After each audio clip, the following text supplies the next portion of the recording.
Hello and welcome to Great Britain in Focus. I'm James McCullough. And I'm Pascal Mary Rakovich. Every Catholic in England knows about Westminster Cathedral, the seat of the Roman Catholic Church in our country. But not so well known is London's second Catholic cathedral at Southwark in South London. Joanna Bogle, who is an expert on the Catholic history of Britain, gives us now a fascinating history of this part of London in relation to the political events of the 17th and 18th century, and how they intertwined with the revival of Catholicism. St George's Cathedral predates Westminster, and Pugin's architecture reflects the growing confidence of the Church in the late Victorian era. 40 years ago, we witnessed the greatest event in the cathedral's history, the visit of Pope St John Paul II in 1982, exactly 40 years after the partial destruction of the cathedral by bombing in World War II. Here John Paul II met and addressed the sick and the dying, and all those who care for them and defend the dignity of human life. Let's take a look.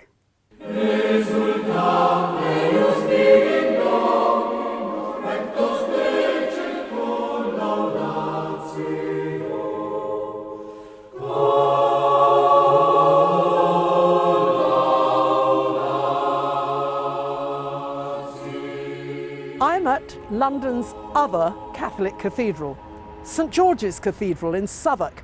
Southwark, the name tells you everything. It's south of the Thames. We're on the southern reaches of the Thames. London proper, the city, and Westminster are on the north bank of the Thames. If you say to almost any Catholic Londoner, "Oh, I'll see you at the cathedral," they would mean Westminster Cathedral. So what's the story of St George's, Southwark? The River Thames curves and curves, as it has done for centuries and centuries. And here on the south bank, we are London, but we're different. So when the dioceses were created after 1850, when Catholics were allowed to have bishops again, they couldn't make just one diocese of all of London. And it would have been foolish too, because London south of the Thames was thriving, with new suburbs growing up all along what was going to be a great railway network out towards what had been rural Surrey, yes, and on to Kent and the south coast. The Diocese of Southwark stretches from the southern banks of the Thames right down to the English Channel, and all along countryside, once hop fields in Kent, and busy suburbs in what was once farmland in Battersea and beyond. And so what did they do about a cathedral? Well, they had already got a fine building here, St George's in Southwark, and this became the cathedral for this diocese. And at the time that that was all created, Westminster didn't have a cathedral. It wasn't completed until 1901, and various churches were used as a pro-cathedral. So St George's Cathedral, Southwark, in its early days as a cathedral, was very popular and very fashionable. Catholics from all over London came here to Mass. Let's find out its story. It didn't start as a cathedral. Its story includes riots and a chapel where Newman preached and more. And then when it did become a cathedral, well, it had newer adventures. Let's find out the story of London's other Catholic cathedral.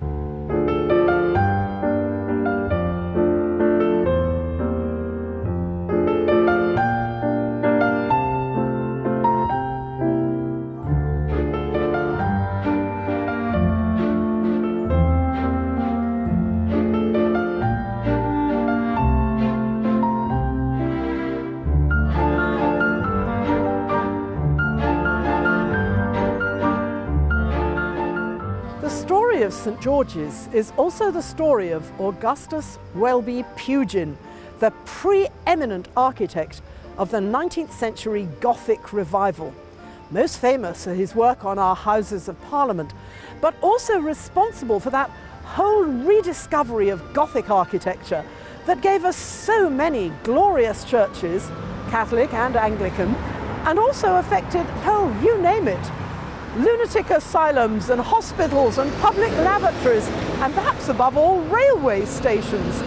all built in this Gothic style, pointing upwards to heaven, with a conscious look at the rich medieval era, with all that that meant in terms of worship and soaring heavenwards and caring for the poor. But before we get to Pugin, whose link with St George's had a rather poignant ending, as I'll be explaining, let's look at the older history. All of this area was fields for centuries and centuries. Further down what is now the Lambeth Road was, and still is, Lambeth Palace, home of the Archbishops of Canterbury, most usually reached by the horse ferry across the river from Westminster. And around here, fields. St George's Fields. The link with St George goes back a long, long way. And not far away is the place where the English army, after the great victory at the Battle of Agincourt, stopped to sing a Te Deum before marching across London Bridge to the city. And the church still stands there today on that same site, dedicated to St George. That's further over in what is called the Borough. Borough? Well, that's to make it different from the city. The City of London, world famous centre of finance and so on. That's on the North Bank. The Borough was the other area where the poor lived and where the laws of the city did not apply. So, apart from giving thanks there for the victory at Agincourt, really it didn't play a big part in the national life of the country, but was a place where the poor lived and where lots and lots and lots of real life happened. Oh, pubs and taverns and everything like that. And it's where the poor settled as London began to expand in the 19th century. The borough became a place where all sorts of people could hide out, brigands and prostitutes and all that, but also a place where Catholics might worship in secret among all the little back alleys. We know the story. After the tragic events of the Reformation, Catholics and Protestants variously executing and burning each other and so on, things settled down to a solid persecution of Catholics, which would last until well into the 18th century. As history rolled on, the savage persecution of Catholics gave way to a recognition that times were changing. And by the end of the 18th century, it was possible for Parliament to pass a Catholic Relief Act, which removed some of the most cruel laws against Catholics, including the law which made it punishable to be a Catholic priest. And it was going to be possible for Catholics to build their own schools and churches again. But the first Catholic Relief Act caused immense anger. There was an enormous prejudice against Catholics who were deemed to be traitors to the country and all that sort of thing. And there were riots here in St George's Fields. The long memory of the years meant that Catholics, the very word meant, oh, an enemy or something like that. And Lord George Gordon made a fiery speech here which provoked a whole lot of riots that became known as the Gordon Riots. Things got completely out of control, and the mob, for it was one, surged across the Thames, ransacking homes, setting fire to places. Eventually, the army had to be called in. The Gordon Riots marked the last great anti-Catholic series of outrages. After that, things were different. The law had been passed, and successive Catholic Relief Acts enabled churches to be built and missions to be started. And the revival, which was to grow throughout the 19th century, began. You see, it was fields here, but always dedicated to St George. An extraordinary link going back through the centuries to medieval times. St George is the protector of the English realm and the personal patron of the sovereign. And everything in English history from the early Middle Ages onwards echoes stories of St George. And his feast day, April the 23rd, has for centuries been marked in our land. So when it became possible to build churches again, a little chapel was built near here, not exactly on this site where the fine cathedral now stands, but further over towards the Elephant and Castle. A little church, well, chapel really, a temporary building dedicated to St George in Bandy Leg Walk. There'd been a secret chapel there before in Bandy Leg Walk, and then this little one was built further over. In that chapel, John Henry Newman preached at an evening service. He didn't celebrate Mass, it was a gathering for a sermon and benediction, and John Henry Newman preached, not very long after becoming a Catholic.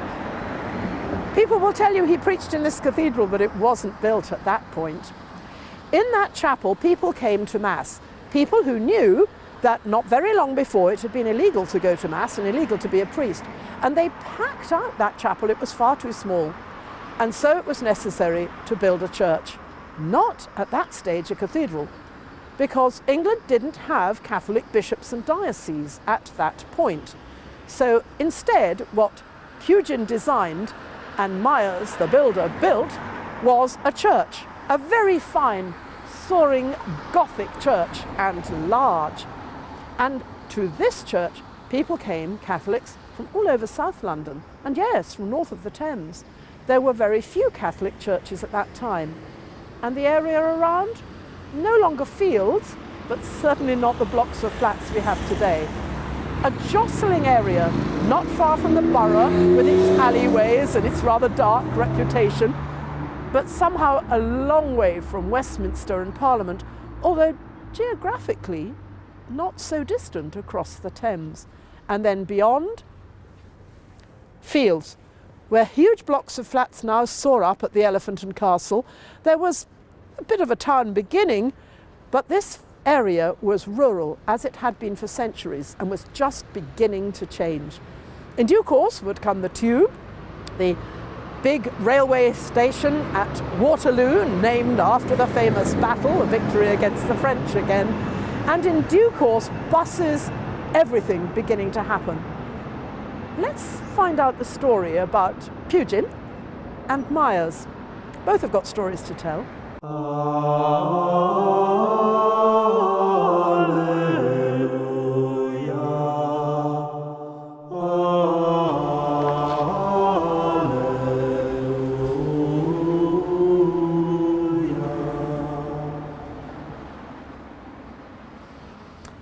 This is where George Myers, master builder, lived, the man who built St. George's Cathedral, and much else besides, a number of churches up and down Britain. The Victorians were superb engineers and builders, and they built to last. They also had a sense of humility about the buildings. They looked to the medieval in designs, that was preeminently Pugin's idea, and they also understood about solid foundations. They didn't build big square blocks. They built to be beautiful, magnificent. There was a confidence about Britain, the empire and so on, and it was a time of rapid but solid change. Railways, and before that, canals, great shipbuilding, a sense of solid achievement and a sense of confidence about the future, rooted in a very sincere Christian faith that had begun with that Wesleyan revival at the end of the 18th century, the evangelical revival that produced men like Wilberforce, eliminating slavery from the British Empire, and culminated, one could say, in the great Catholic revival of the 19th century. That Catholic revival had a sense of this is going to last feeling. Not only the great Gothic cathedral, but the rather magnificent castellated clergy house and archbishop's house that adjoins it. I'm looking at it now. It's magnificent. It's got battlements like a medieval castle. Now, Myers was living here, and the reason he was doing so was to supervise the building of this magnificent structure. There was this idea that you saw the whole project through, and the word master builder very much conveys that. Now, while that's happening, London is changing. More and more people are settling here. The old rural days are gone. And so too has that weird feeling that Catholicism is totally alien that gave us the Gordon riots. Instead, London is going to have a large number of Catholics living there. Catholics who would make the city their own. Catholics who would serve in the army and work in the great industries and go out in the great ships and be part of London and all that it meant. Let's find out a bit more about that as the story develops.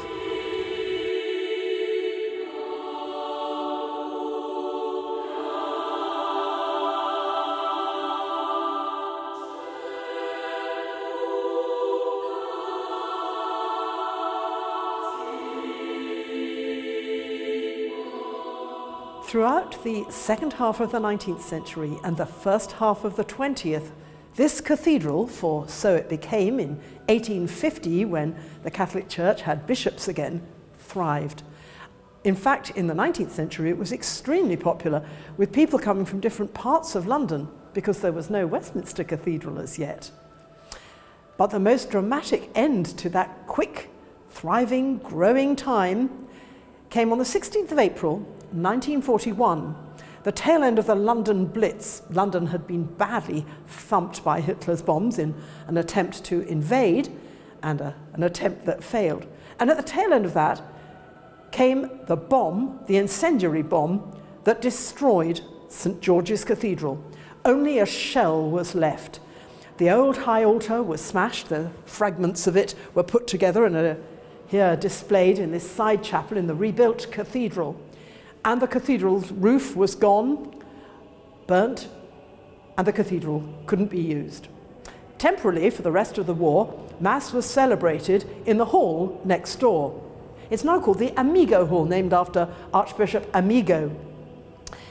And people found temporary refuge there, so the worship continued. Mass went on being celebrated.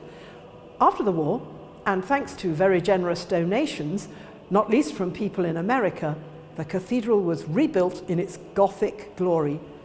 So the cathedral we enjoy today is Victorian, after a medieval idea, and then rebuilt after the Second World War. Already quite a story for what is, after all, really quite a new cathedral.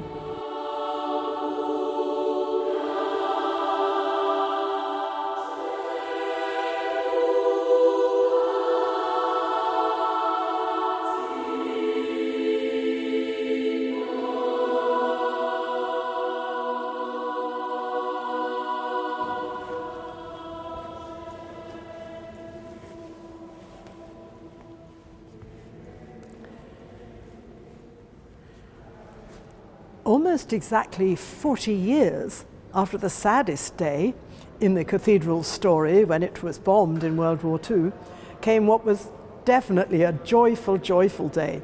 The visit of Pope, now Saint John Paul, as part of his historic visit to Britain in 1982. For the first time in history, Pope John Paul said as he arrived, a Bishop of Rome sets foot on English soil. Beginning, of course, at Gatwick Airport, on to Westminster, Cathedral, Mass, and then meeting the Queen, tea with the Queen at Buckingham Palace, and then he came here to St. George's Cathedral. It's a story worth telling in its own right, and I'm going to be exploring what happened on that remarkable day.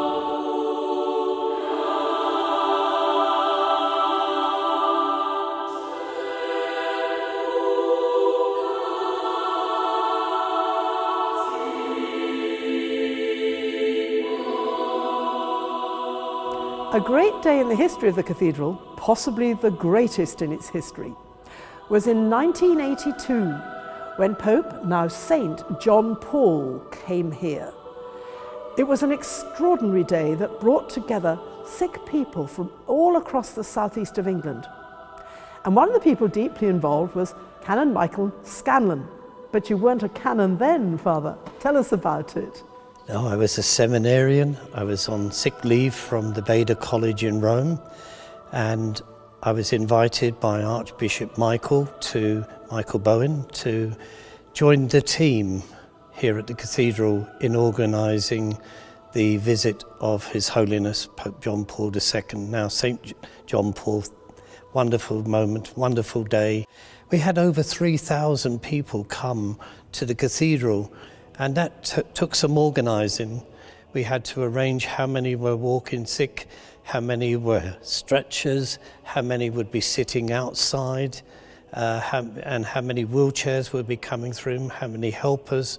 So it was great to be part of that organising of his visit. It was a wonderful visit. I worked with a great team around me, and I was pretty much in action every day for several months leading up to it. And of course the day itself was absolutely stunning. And sorry, go on. No, not at all. I was going to say it wasn't only in the cathedral, because you told me you had a whole lot of people outside because of all these thousands of people. And Southwark virtually came to a halt, didn't it? This whole corner of the Lambeth Road. Well, there was a lot of people on the streets from Buckingham Palace to our cathedral here, and people were waving and welcoming John Paul. And he was coming to a country at war, because we had that conflict going on in the Falklands. It was still fresh in the mind, and we wanted it to, we wanted to make him feel welcome. And I think the streets certainly had that message. The people were waving to him. He was blessing many people. And of course, outside the cathedral, there was a very large number. And when he got out of his Pope-mobile, he went to our beautiful cross outside there, stood up there and spoke and gave a blessing there, which was very special for us before he actually came into the cathedral. We were delighted as a cathedral here to host the sick, and every one of them, we wanted to welcome them with open arms. We wanted him to anoint as many as they could be done, but not everyone could be done by the Pope. There was thousands here, but he certainly ministered. He stopped, he walked around. I remember when we went outside, after he gave a talk outside, I knew he would walk down. Knew when he saw the wheelchairs, he went off the podium, down, and he walked over to people, and then the people in the benches started to come down, and I had to stop. And at one time, there was a lady trying to give a baby to him. So I ended up taking the baby in my hands. The Pope looked at me, I looked at him, and I gave him the baby. And he gave it a hug and a kiss. And the baby I remember because it had plaster Paris around its body and up to the back of its neck. Oh, so we both handled the baby very gently. Very beautiful moment. And it was the first baby he kissed in the country. And like I say, he was very, very pleased with his visit to Britain, and particularly to the cathedral. It was one of his favourite moments, was his visit to St. George's and the chance to minister. He had been sick himself not too long before, after being shot. Of course, that's true. He was still on the road to recovery from all of that. But he's one with the sick. So when you look back, do you think, what sort of things flowed from that visit? What sort of things flowed from it? Well, for me personally, a ministry to the sick. Most people who know me know that I have a ministry to the sick. I believe that Lord wants to heal through the sacrament, and I think the Pope's visit showed how positive we must be as a church to minister to the sick. And the Archbishop John, is going to be having a special service here at the cathedral on the anniversary, and that's beautiful because that's the witness that we are here for the sick in all our parishes up and down the country. We're here around the world. Priests go the extra mile for the sick. They're at the hospital, they're at the bedside. We minister to sick and dying as well. We're preparing people for heaven. We're getting their passport ready for heaven. That's a wonderful way. That's a wonderful way of summing up what happened as well with that papal visit. And Archbishop John will be commemorating the 40th anniversary with this special Mass for the sick. That seems to me a marvellous idea, all part of it. Thank you for telling us all about it. That's lovely. Pleasure. It was great to be here. It was great to be part of the team. And I hope many people will have happy memories of his visit. John Paul was someone that went country after country to bring the love of the Lord into those nations. He kissed the ground here when he arrived in our country, and he was one with us here. As I said, we had a saint in our midst. A saint in our midst. Great moments for the diocese and for our country. And for our country.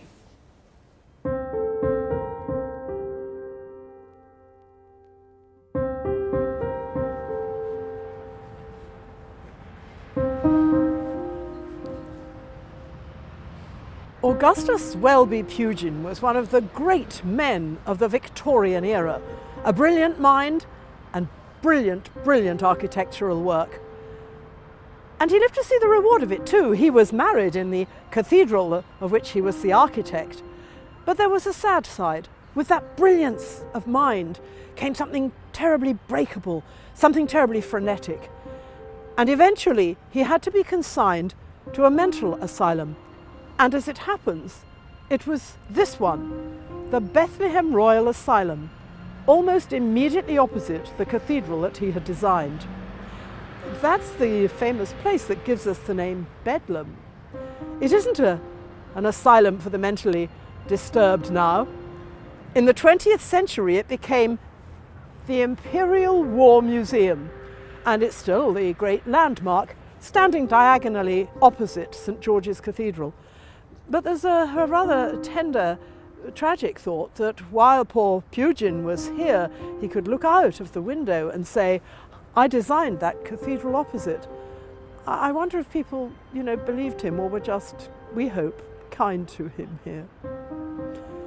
There's another link too between the Imperial War Museum and the cathedral, because it was the Second World War that gave the cathedral its most dramatic and ghastly moment, the bombing in 1941, and then 40 years later a Polish Pope comes to St George's. How strange that the building's histories are thus so intertwined.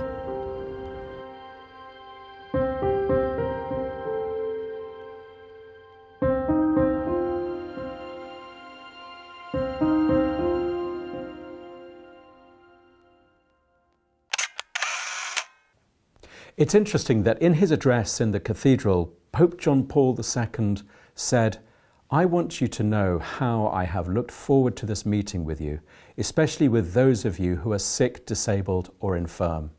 I myself have had a share in suffering, and I have known the physical weakness that comes with injury and sickness. So we know that his visit occurred not long after the attempted assassination of His Holiness, and hence he spoke with great empathy and compassion. Thank you for joining us. Full versions of these interviews will be made available shortly on our social media channels. EWTN-GB is a self-funded charity. If you'd like to support our mission, do please visit our website on ewtn.co.uk. Until next time, goodbye and God bless.